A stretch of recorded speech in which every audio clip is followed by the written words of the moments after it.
आओ बहू, घर के अंदर आओ, इस घर में तुम्हारा स्वागत है। कल्याणी के कहने पर उसकी दोनों बहू गृह प्रवेश के बाद घर के अंदर आ जाती हैं। दोनों ही लंबे घूंघट में खड़ी होती हैं। इतना लंबा घूंघट क्यों किया हुआ है बहू? अरे इतनी गर्मी है, लंबे घूंघट में तुम्हें गर्मी नहीं लग रही? चलो घूंघट हटा लो। कल्याणी के ऐसा कहने पर उसकी दोनों बहू घूंघट हटा देती हैं। अरे बाप रे बाप, ये क्या, एक बहू इतनी काली है? कल्याणी की छोटी बहू बहुत ज्यादा काली थी, तो वहीं उसकी बड़ी बहू बहुत ज्यादा सुंदर और गोरी थी। साथ ही वो दहेज का बहुत सारा सामान भी लेकर आई थी।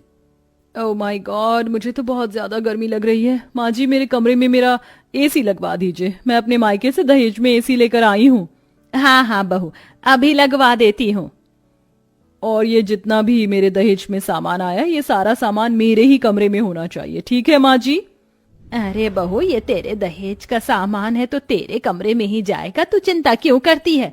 मैं अभी ही सब कुछ सेट करवा देती हूँ। हरिया गगन, कहाँ हो तुम दोनों? जी मालकिन। जाओ मैडम का सामान उनके कमरे में रखवाओ और एसी वाले से एसी भी लगवा दो। कल्याणी की गोरी और काली बहू को देखने के बाद वहां खड़ी औरतें भी हैरान रह जाती हैं। देखो तो सही, कल्याणी बहन की दो बहू में से एक तो बिल्कुल कोयले की भांति काली है और दूसरी गोरी होने के साथ साथ बहुत ज्यादा घमंडी भी है। अरे इतना सारा दान दहेज लेकर आई अपने मायके से, घमंड तो होगा ही ना।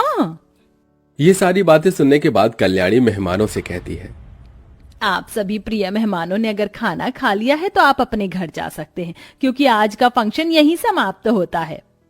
कल्याणी के कहने पर सभी मेहमान उसके घर से वापस अपने घर चले जाते हैं। जिसके बाद कल्याणी अपनी अमीर बहू के कमरे में उसके एसी के साथ उसका दहेज का सामान सेट करवा देती है। बहू, अब तुम यहाँ पर आराम से सो जाओ, तुम्हें कोई परेशानी नहीं होगी। माँ जी, आराम से तो तब सोऊंगी जब आप यहाँ से चली जाओगी। शिल्पा के ये कहने के बाद कल्याणी वहां से चली जाती है। जिसके बाद कल्याणी की छोटी बहू उसके पास आती है। माँ जी, मेरे कमरे में तो बहुत गर्मी लग रही है, सिर्फ एक पंखा ही चल रहा है। क्या मेरे कमरे में कूलर या एसी का इंतजाम नहीं हो सकता? अरे देखो तो सही, कितने रौब से बोल रही हैं। अरे पंखा कूलर क्या तू अपने दहेज में लेकर आई थी, जो लाडो रानी इतने प्यार से मांग रही हैं?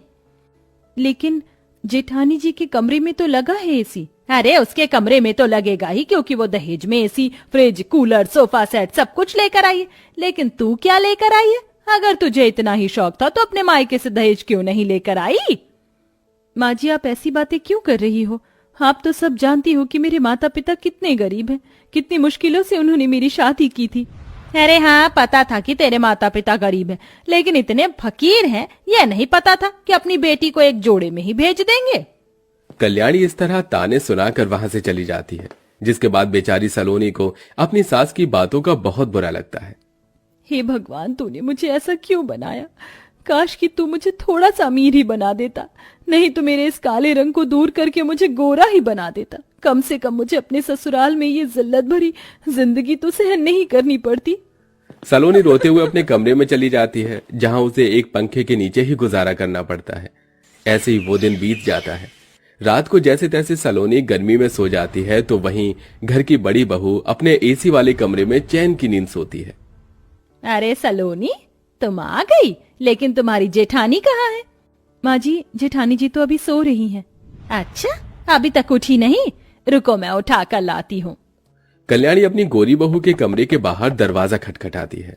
अरे शिल्पा बहू, अभी तक उठी नहीं हो? चलो जल्दी से उठ जाओ।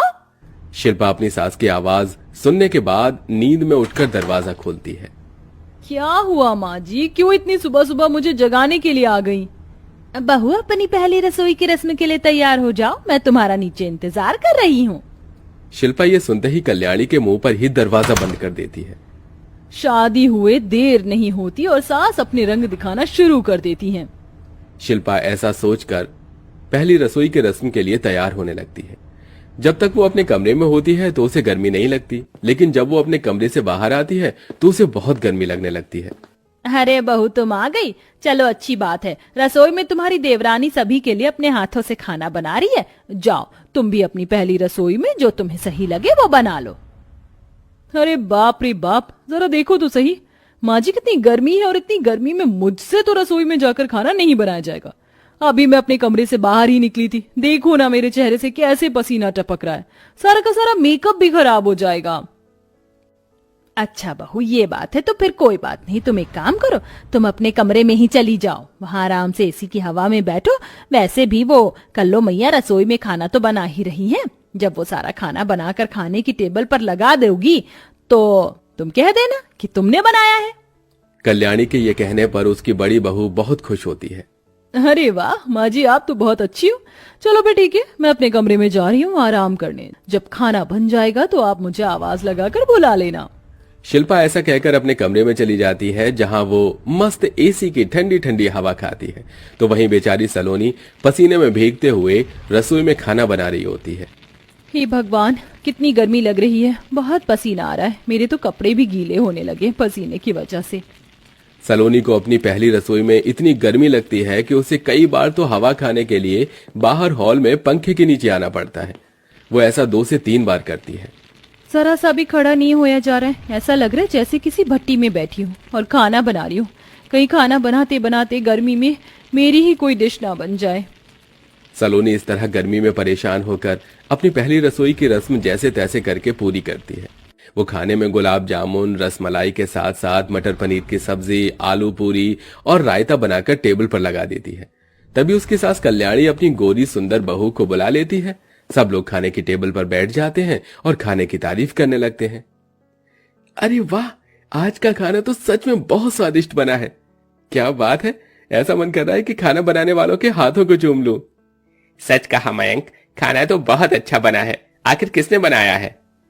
ऐसा खाना सुंदर सुंदर हाथ वाली बहू ही बना सकती है, यानी कि मेरी प्यारी बहू शिल्पा, इसी ने सारा खाना बनाया है।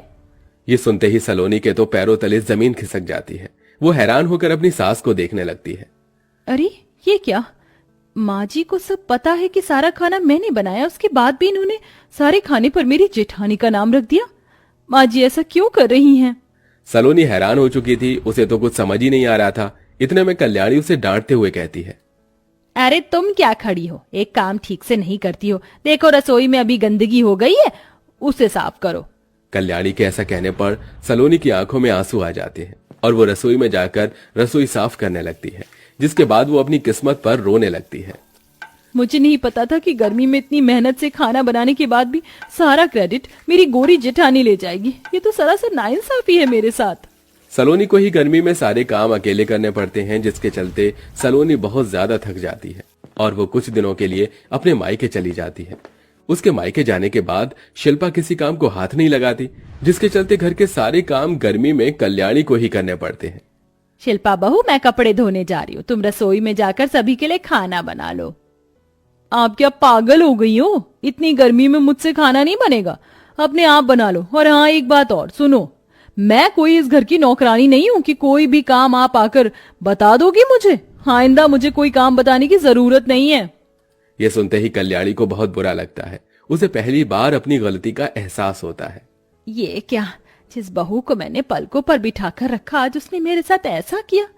और जिसे मैंने कुछ नहीं समझा, वो मुझे घर में एक काम को हाथ तक नहीं लगाने देती है। दोनों में कितना फर्क है। इस तरह कल्याणी को अपनी बहू में फर्क नजर आता है, जिसके बाद वो अपनी छोटी काली बहू को उसके मायके से वापस घर ले आती है। वो उसके कमरे में एसी भी लगवाती है और साथ में वो अपनी दोनों बहू के काम भी बांट देती है, जिसके चलते सलोनी के साथ साथ शिल्पा को भी घर के काम करने पड़ते हैं। अब दोनों बहू एक समान घर में खुशी खुशी रहने लगती हैं।